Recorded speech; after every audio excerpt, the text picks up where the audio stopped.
अस्सलामुअलैकुम वरहमतुल्लाहि वबरकातुहू।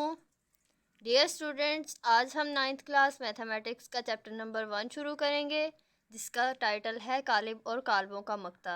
आज के इस लेक्चर में आप सीखेंगे कि कालिब क्या होते हैं, कालिब का मर्तबा हम किस तरह से निकाल सकते हैं, उसके बाद मसावी कालिब क्या होते हैं, और फिर हम एक्सरसाइज नंबर 1.1 करेंगे। So let's get started. First of all हम ये देख लेते हैं कि कालिब क्या होता है। मैं यहाँ पे कुछ भी नंबर्स अगर लूँ, -9, 3, 4 और 0, इनको बड़ी ब्रैकेट में अगर मैं बंद कर दूँ इस तरह से, तो ये एक कालिब बन गया। इसी तरह से मैं एक और अगर कालिब लूँ, -2, 1, 0, 3, 9, 5, और इसको भी इस तरह से बड़ी ब्रैकेट में अगर मैं बंद कर दूँ तो ये भी एक कालिब बन गया। इसमें हमने छोटी ब्रैकेट या जो दरमियानी ब्रैकेट होती है मैथमेटिक्स में, वो नहीं यूज़ करनी होती। ये हमने बड़ी ब्रैकेट में कुछ हिंट से इस तरह से लिख के उनको बंद कर देना होता है, तो ये कालिब बन जाएगा। इसके बाद हम ये कालिब की डेफिनेशन देख लेते हैं यहाँ से, तो फिर आपको अच्छी से समझ आ जाएगी कि कालिब क्या होता है।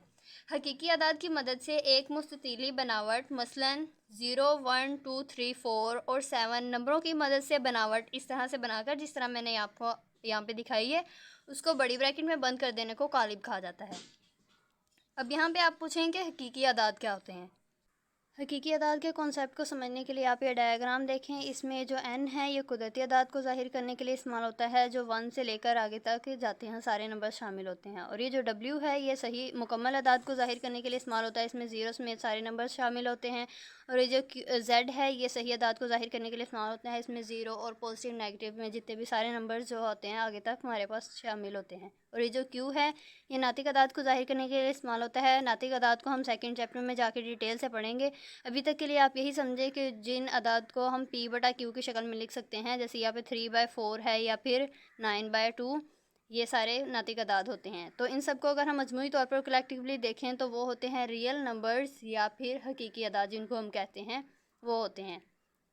तो इधर कालिब में मैंने एक और बात जो आपको बतानी थी वो ये कि कालिब में जो उफ़क़ी लाइनें होती हैं इनको हम कितारें कहते हैं, और जो अमूदी लाइनें होती हैं उनको हम कालिम कहते हैं। और अगर इस कालिम में मैं देखूं तो इसमें 2 उफ़क़ी कितारें लाइनें हैं, उनको हम कितारें कहेंगे, और 2 ही इसमें अमूदी लाइनें हैं, मतलब इसमें 2 कालिम हैं। और अगर इस कालिम में मैं देखूँ तो इसमें 1, 2 उफ़क़ी कितारें हैं, और इसमें अमूदी लाइनें जो हैं वो 3 हैं, मतलब इसमें 3 कालम हैं। 2 कितारें हैं और 3 इसमें कालम हैं। ये हो गया कालिब का सिंपल सा इंट्रोडक्शन। इसमें ये है कालिब की बहुत आसान सी डेफिनेशन, और ये यहाँ पे एग्जांपल्स मैंने दे दी हैं। इनके यहाँ पे आप नाम लिख दीजिएगा। ए इसका नाम मैं दे देती हूँ और इसका नाम मैं बी रख देती हूँ। कालिब के कॉन्सेप्ट के बाद हम आगे मूव करते हैं कालिब के मर्तबे की तरफ। तो अब हम देख लेते हैं कालिब का मर्तबा। कालमों और कितारों की तादाद से कालिब के मर्तबे का तयन होता है। अगर एक कालिब m में कितारों की तादाद m हो, स्मॉल m, और कालमों की तादाद स्मॉल n हो, तो कालिब m में के मर्तबे को m/n से ज़ाहिर करते हैं। मतलब ये जो कितारों की तादाद है उसको हमने n से ज़ाहिर किया है और कालमों की तादाद को हमने n से ज़ाहिर किया है, तो उसके मर्तबे को m/n की शक्ल में लिखेंगे। इसको मैं आपको निकाल के दिखाती हूँ तो फिर आपको समझ आ जाएगी। यह कालिब a है जो मेरे पास, कालिब यहाँ पे मैं लिखूँगी a का मर्तबा, और फिर m/n की शक्ल में इसका मर्तबा मैंने लिखना है ना। m कितारों की तादाद और n होगी कालमों की तादाद। तो इसमें कितारें कितनी हैं, 2 हैं, तो यहाँ पे 2 लिख दूँगी, बाय वैसे ही लिख के। उसके बाद n होती है कालमों की तादाद, तो कालिम भी इसमें 2 हैं, यहाँ पे मैं 2 लिख दूँगी। तो ये बस सिंपल हो गया कालिब a का मर्तबा। इतना आसान है ये, बिल्कुल कालिब a का मर्तबा निकाल लिया हमने। उसके बाद है कालिब b का मर्तबा निकालना है। b का मर्तबा यहाँ पे मैं देखूँ तो इसकी 2 कितारें हैं, इसका 2 लिख दूँगी, बाय, और फिर कालमों की तादाद हम लिखते हैं और इसमें कालिम 3 हैं। 2/3 कालिब b का मर्तबा हो गया। उसके बाद हम इसको मज़ीद अच्छे से समझने के लिए एक्सरसाइज का क्वेश्चन नंबर 1 इसी से रिलेटेड है। दर्ज झैल कालबों का मर्तबा बनाइए। तो ये क्वेश्चन हम कर लेते हैं, क्वेश्चन नंबर 1। स्टूडेंट्स ये है मेरे पास क्वेश्चन नंबर 1। इसमें इसके सारे पार्ट्स का ही मर्तबा निकालना है हमने। तो पहले देख लेते हैं कालिब ए, इसका ए का मर्तबा निकालते हैं। ए का मर्तबा, इसमें इसकी 2 कितारें हैं, 2 बाय 2 ही इसमें कॉलम है इसके, 2 बाय 2 कॉलम ए का मरतबा हो गया। उसके बाद ये देखते हैं क्वेश्चन नंबर 20 का, बी का मरतबा।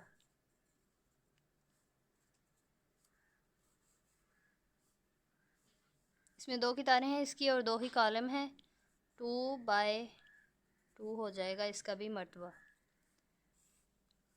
और इसके बाद ये है क्वेश्चन नंबर, इसका पार्ट सी है, सी का मरतबा।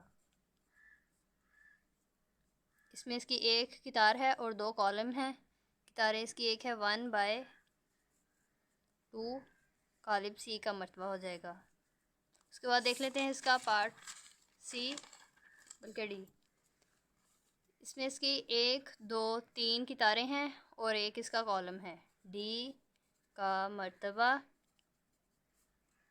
3 कितारें हैं, 3 बाय 1 कॉलम है, 3 बाय 1 कॉलम डी का मरतबा हो जाएगा। उसके बाद ई देख लेते हैं, कॉलम ई का मरतबा। इसमें मेरे पास 3 इसकी कितारें हैं, 3 बाय, इसमें 2 कॉलम हैं, 3 बाय 2 कॉलम ई का मरतबा हो जाएगा। उसके बाद देख लेते हैं कॉलम एफ का मरतबा। इसमें इसकी 1 कितार है और 1 ही कॉलम है, 1 बाय 1 हो जाएगा कॉलम एफ का मरतबा। उसके बाद ये है कॉलम जी मेरे पास, जी का मरतबा 1 2 3 कितारें हैं, 3 बाय 3 ही इसमें कॉलम है हमारे पास, 3 बाय 3 कॉलम जी का मरतबा हो गया। उसके बाद है कॉलम एच मेरे पास। इसमें इसकी 2 कितारें हैं और 3 कॉलम है, 2 बाय 3 हो जाएगा कॉलम एच का मरतबा। ये हो गया हमारे पास क्वेश्चन नंबर 1। ये उस तरह से मैंने हल किया जिस तरह से आपने पेपर या होमवर्क में हल करने हैं, बिल्कुल उसी तरह से। इसके बाद हम चलते हैं मसावी कालिब की तरफ।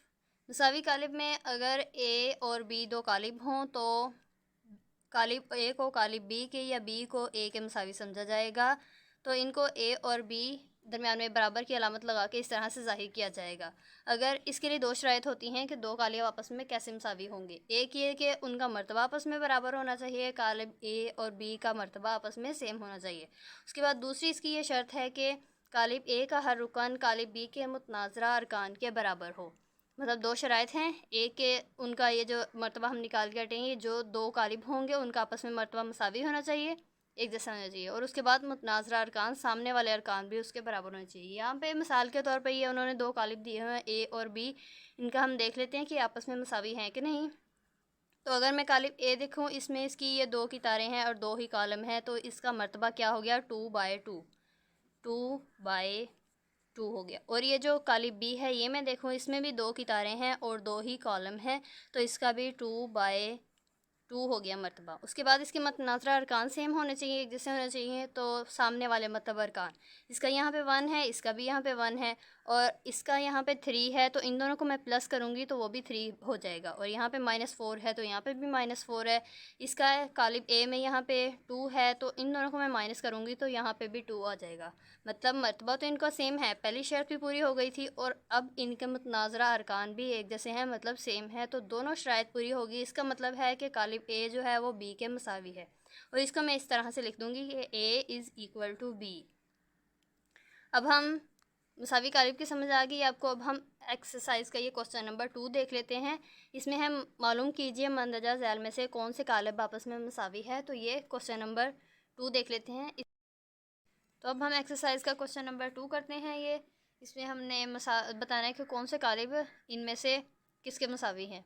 तो उसके लिए हमने 2 शराइत पढ़ी थी, एक ये कि उनका मर्तबा सेम होना चाहिए आपस में, और ये कि उनका दूसरा ये कि मुतनाज़रा अरकान उनके एक जैसे होने चाहिए। तो यहाँ पे हम पहली शर्त के मुताबिक पहले इनका सबका मर्तबा निकाल लेते हैं, तो फिर हम देखेंगे इनके मुतनाज़रा अरकान आपस में किसके सेम हैं।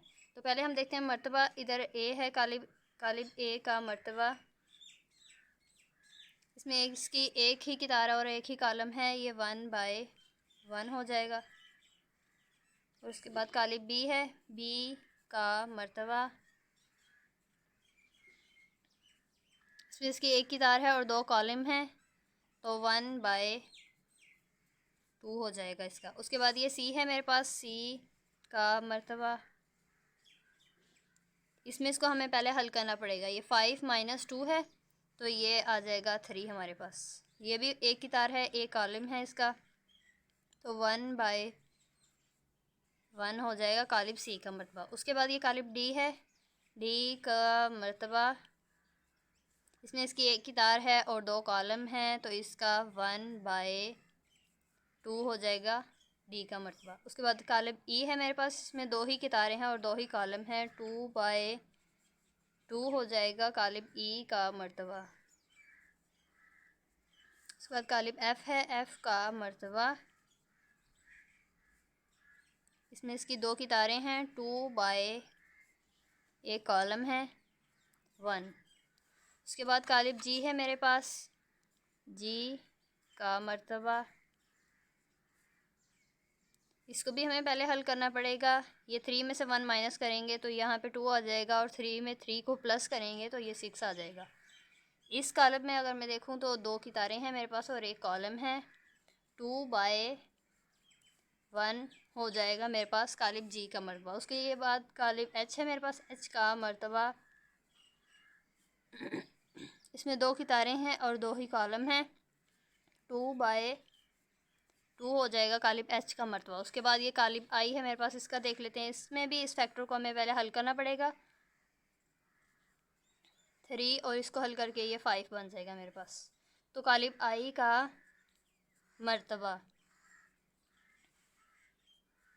इसमें एक की तार है और 2 कॉलम है मेरे पास, 1/2 हो जाएगा। उसके बाद कालिब जे है, इनको भी हमें हल करना पड़ेगा, तो 2 में 2 को प्लस करेंगे 4 हो जाएगा, 2 में से 2 माइनस करेंगे 0। उसके बाद इन दोनों को प्लस किया तो ये 2 हो जाएगा, और इन दोनों को प्लस किया ये 6 हो जाएगा मेरे पास। अब कालिब जे का मर्तबा, 2 की तारें हैं और 2 ही कॉलम है मेरे पास, 2/2 कालिब जे का मर्तबा हो गया। ये मर्तबा सबका निकाल लिया पहली शर्त के मुताबिक। और अब हम देख लेते हैं इनके मुतनाज़रा अरकान। तो कालिब ए का यहाँ पे 3 है, तो ये कालिब सी में देखूँ तो इसका भी यहाँ पे 3 है, मर्तबा इन दोनों को 1/1 है और मुतनाज़रा अरकान भी एक जैसे हो गए। तो कालिब ए सी के बराबर हो जाएगा, ये मैं नीचे लिख लेती हूँ, ए इज़ इक्वल टू सी। उसके बाद ये बी है मेरे पास कालिब, इसका है 3 यहाँ पे 5 है, तो इधर अगर मैं देखूँ यहाँ पे आई कालिब, इसका भी यहाँ पे 3 है और ये 5 हो गया। मर्तबा तो इनका 1, इसका भी 1/2 है, इसका भी 1/2 है, तो कालिब बी आई के बराबर हो जाएगा। यहाँ पे लिख लेती हूँ ये भी, बी इज़ इक्वल टू आई।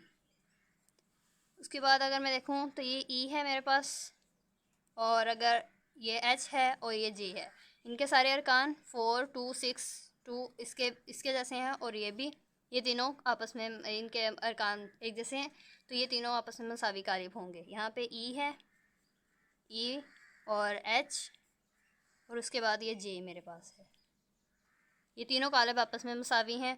उसके बाद ये एफ़ इधर है, इसके हैं यहाँ पे 2 और 6 इसके अरकान है, और ये जी अगर मैं देखूँ तो यहाँ पे भी 2 और 6 है, ये दोनों आपस में मुसावी हो जाएंगे। इसका भी 2/1 है, इसका भी 2/1 है, तो यहाँ पे लिख लेते हैं एफ़ इज़ इक्वल टू जी। ये एक हो गया मेरे पास, एक ये और ये मसावी कालिब है आपस में। यहाँ पे एक चीज़ आपने नोट की होगी कि एक कालिब बस ऐसा रह गया है जो किसी के में मसावी नहीं है, वो मैंने आप पर छोड़ा है। आप देखें कि कौन सा है और वो क्यों नहीं है किसी के भी मसावी, और फिर मुझे कमेंट में बताएं। अब हम देखते हैं क्वेश्चन नंबर 2 के बाद क्वेश्चन नंबर 3। इसमें ए, बी, सी और डी की कीमतें मालूम करनी है जो दी हुई मसावात को दुरुस्त कायम रखती हैं। यहाँ पे उन्होंने 2 हमें मसावी कालिब दिए हैं। मसावी कालिब में हमने देखा था कि मुतनाज़रा अरकान आपस में बराबर होते हैं, तो यहाँ पे मैं इस वाले फैक्टर को इसके बराबर रख लेती हूँ। यहाँ पे मेरे पास हो जाएगा ए plus C is equal to 0, और इस वाले फैक्टर को इसके बराबर रख लेती हूँ। यहाँ पे हो जाएगा ए plus 2b is equal to -7, और ये वाला फैक्टर इसके बराबर हो जाएगा, c - 1 इज़ इक्वल टू 3, और ये वाला फैक्टर इसके बराबर हो जाएगा 4d minus 6 is equal to 2d। इन सब इक्वेशंस को मैं नाम दे देती हूँ। ये इक्वेशन नंबर 1 बन जाएगी, ये इक्वेशन नंबर 2, ये इक्वेशन नंबर 3 हो जाएगी और ये इक्वेशन नंबर 4। यहाँ पे अब मैं अगर इक्वेशन नंबर 1 को देखूँ तो इसमें ये दो फैक्टर्स a और c दोनों की वैल्यूज़ हमें नहीं पता, तो इनमें से किसी एक की वैल्यू मैं नहीं निकाल सकती। लेकिन अगर मैं यहाँ पे इक्वेशन नंबर 2 में देखूँ, इसमें सिर्फ c ऐसी वैल्यू है c ऐसा फैक्टर है जिसकी हमें वैल्यू नहीं पता। बाकी मैं यहाँ से c की वैल्यू निकाल लेती हूँ। c इधर 3 और ये यहाँ पे माइनस हो रहा है 1, इधर आके प्लस का हो जाएगा। तो 3 प्लस 1 इज़ इक्वल टू 4। ये c की मेरे पास वैल्यू आ गई है 4। अब ये c की वैल्यू मैं इक्वेशन नंबर 1 में यहाँ पे पुट करती हूँ तो मेरे पास a की वैल्यू आ जाएगी। a प्लस c की वैल्यू है 4, तो 4 यहाँ पे पुट किया और ये 0 वैसे ही रहेगा। a इज़ इक्वल टू 0, ये वैसे ही, ये यहाँ पे प्लस हो रहा है 4, इधर आके ये माइनस का हो जाएगा। तो इनको अब हल करेंगे तो 4 आ जाएगा। ये a की मेरे पास वैल्यू आ गई 4, -4, बल्कि यहाँ पे माइनस है तो ये भी माइनस वैसे ही रहेगा। इसके बाद अब मैं ये a की वैल्यू ये इस इक्वेशन नंबर 3 में पुट करती हूँ। यहाँ पे a की वैल्यू -4 पुट की, तो यहाँ से मैं b की वैल्यू निकाल लूँगी। इसको हल करते हैं। 2b is equal to -7, 2b यहाँ पे वैसे ही रहेगा -7, और ये यहाँ पे 4 माइनस हो रहा है, इधर आके ये प्लस का हो जाएगा। 2b अभी भी वैसे ही रहेगा। और इस वाले फैक्टर को हल करते हैं। -7 में से 4 माइनस किया तो यहाँ पे -3 आ जाएगा मेरे पास। ये b इधर इसके साथ मल्टीप्लाई हो रहा है तो उस तरफ जाके ये 3 के साथ डिवाइड हो जाएगा। ये b की मेरे पास वैल्यू, बल्कि यही b की वैल्यू है मेरे पास। उसके बाद अब हम इक्वेशन नंबर 4 को देख लेते हैं। यहाँ पे ये भी d है, ये भी d है, दोनों d वाले फैक्टर्स मैं एक तरफ कर लेती हूँ। यहाँ पे 4d और ये इधर प्लस का, इधर जाके ये माइनस का आ जाएगा। 2d is equal to minus का 6 है, ये इस तरफ आके प्लस का 6 हो जाएगा, तो ये इस तरह 6 लिख लेती हूँ इसको। ये d है, बल्कि ये दोनों d वाले फैक्टर हैं। ये 4 में से 2 को मैं माइनस करूँगी तो यहाँ पे 2d हो जाएगा।